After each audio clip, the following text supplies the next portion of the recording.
ডাক দিয়ে বলে, হাবিব আপনি আপনার উম্মতগুলোকে, আমার বান্দাগুলোকে জানিয়ে দেন, কেউ যদি আমাকে ভালোবাসে তাহলে সে যেন আগে আপনার কাছে যায়। সুবহানাল্লাহ। আস্তে লাভ হবে কি? আল্লাহ বলেছেন, আল্লাহ উইল লাভ ইউ। আল্লাহ বলেছেন আমি তখন তাদেরকে ভালোবাসবো এন্ড ফরগিভ ইউর সিন, জীবনের গুনাহ মাফ করে দিব। আল্লাহ ভালোবাসে না? আল্লাহ হচ্ছে স্রষ্টা, নবী হলো সৃষ্টি, আকাশ পাতাল পার্থক্য, কিন্তু প্রেমের কারণে মিলেমিশে। সুবহানাল্লাহ বলেন, আরো জোরে বলেন সুবহানাল্লাহ।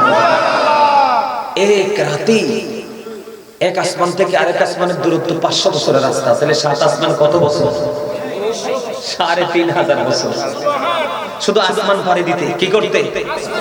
কথা বুঝে লইবেন। কিন্তু এখন কিন্তু মানুষ শুধু জাহান্নামে যাবে, অনল মানে অনর্গল ভাবে মানুষ শুধু কন্টিনিউ ধারাবাহিক ভাবে জাহান্নামে যাবে নবীর সাথে আদরের কারণে।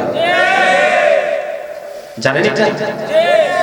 আল্লাহ কয় হাদিসে কুদসিতে আসছে, লাউলা কালামা আজহারতু রাবুবিয়াতি, আমি যদি আপনাকে প্রকাশ না করতাম হাবিব, আমি খোদাইত্বের খবর কেউ জানতো না। তার মানে আমি প্রভুর প্রভুত্ব প্রকাশ করেছি আপনার মাধ্যমে। হাদিসে কুদসি স্বয়ং আল্লাহর কথা। সুবহানাল্লাহ বলেন।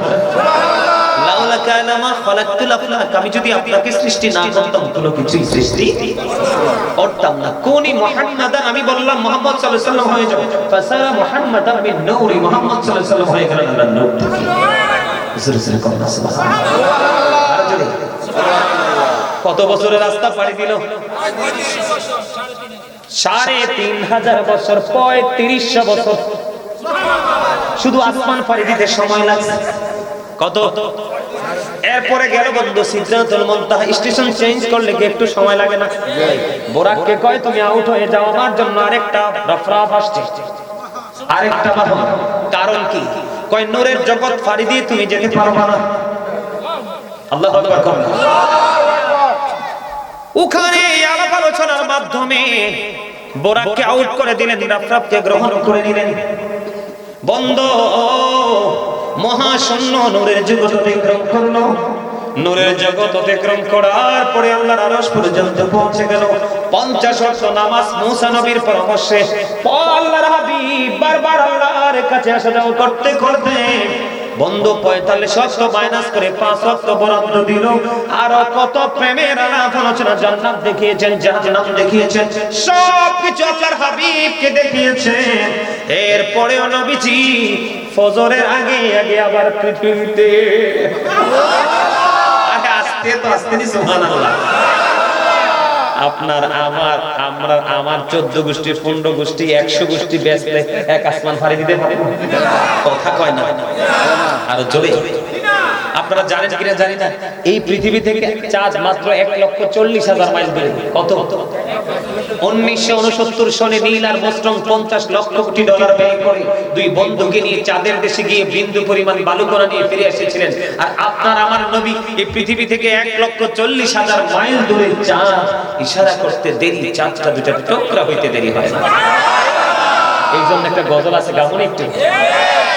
যার নাম শুনিলে চমকে ওঠে, দিল বেকরার হয়ে যায়, গাইবি খবর দিনেওয়ালা এলো রে মক্কায়, গাইবি খবর দিনেওয়ালা। ও যার নাম শুনিলে চমকে ওঠে, দিল বেকরার হয়ে যায়, গাইবি খবর দিনেওয়ালা এলো রে মক্কায়, গাইবি খবর দিনেওয়ালা।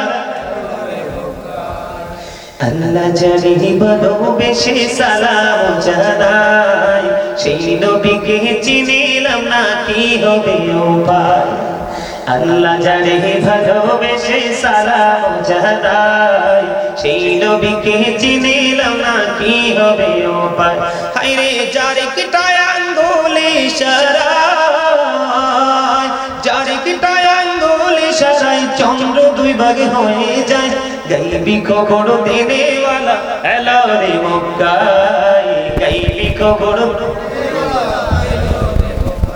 মারহাবা। গজল যারা লেখছে, রাইটার যারা হয়েছে, তারা এমনি এমনি লেখেনি, অনেক বেশি গবেষণা, অনেক বেশি রিসার্চ করার পরে তারপরে তারা কলম ধরেছে। ঠিক না? ঠিক। সম্মানিত উপস্থিতি, আল্লাহর হাবিবকে আমরা প্রাণের চেয়ে বেশি ভালোবাসবো। ভালোবাসার নাম শুধু আই লাভ ইউ বলা না, কি না? শুধু আই লাভ ইউ বলার নাম ভালোবাসা না। নবীজি যেভাবে নামাজ পড়েছে ঠিক সেইভাবে আমরা নামাজ পড়বো, সেটার নাম হলো ভালোবাসা। নবীজি যেভাবে দান করে শিখিয়েছেন ঠিক সেইভাবে দান করবো, সেটার নাম হলো ভালোবাসা। কি নবীজি যেভাবে আমাদেরকে কথা বলার ট্রেনিং শিখিয়েছেন ঠিক সেইভাবে কথা বলবো, সেটার নাম হলো ভালোবাসা। নবীজি যেইভাবে পিতামাতার সাথে আচরণ করতে শিখিয়েছেন সেইভাবে আচরণ করব, সেটার নাম হলো ভালোবাসা। নবীজি যেভাবে শিক্ষা দিয়েছেন কিভাবে হালাল পথে রোজগার করতে হবে, ওই হালাল পথে রোজগার করা যেভাবে নবীজি দেখিয়েছেন সেইভাবে করতে পারলে সেটার নাম হলো ভালোবাসা। আল্লাহ রাসূল মেহমান আসার পরে তাকে যেইভাবে সম্মান করার কথা বলেছেন সেইভাবে যদি সম্মান করতে পারি তাহলে হবে ভালোবাসা। ভালোবাসা কিন্তু মুখে বললে হয় না, কাজের মাধ্যমে এটাকে দেখাতে হবে। ঠিক না ঠিক? আমরা কি কাজের মাধ্যমে দেখাইতে রাজি? আরো জোরে বলেন রাজি? অবশ্যই আমরা কাজের মাধ্যমে সেই ভালোবাসার বহিঃপ্রকাশ ঘটাতে চাই। ঠিক না ঠিক? নবীজি যখন নামাজে দাঁড়াতেন নবীজির পা মোবারক ফুলে লাহ মোবারক বেরিয়ে আসতো, তারপরে নবীজির নামাজ শেষ হতো না। আর আপনি আমি নামাজে দাঁড়াই, আয়াতটা যদি একটু লম্বা হয় কি হয়? ওরে বাপ রে বাপ, পিছনে যে কি হট্টগোল সৃষ্টি হয়। ঠিক না ঠিক? অথচ আলেমরা হচ্ছে পৃথিবীর মধ্যে আল্লাহর দুনিয়া খেলাতে সবচেয়ে দামি মানুষ। সবচেয়ে কি মানুষ? কে বলেছে? আল্লাহ।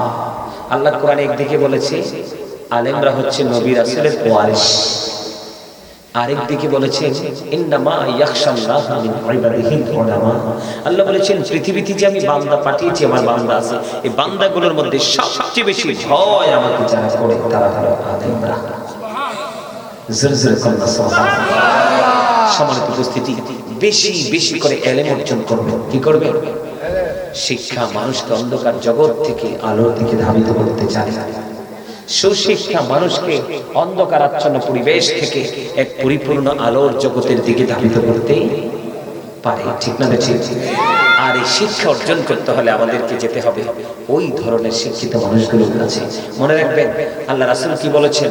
আব্দুল্লাহ ইবনে মাসউদ রাদিয়াল্লাহু তাআলা থেকে হাদিসখানা বর্ণিত। রাসূল বলেছেন পৃথিবীতে তোমরা দুই শ্রেণীর মানুষের সাথে কম্পিটিশন করো। কয় শ্রেণীর?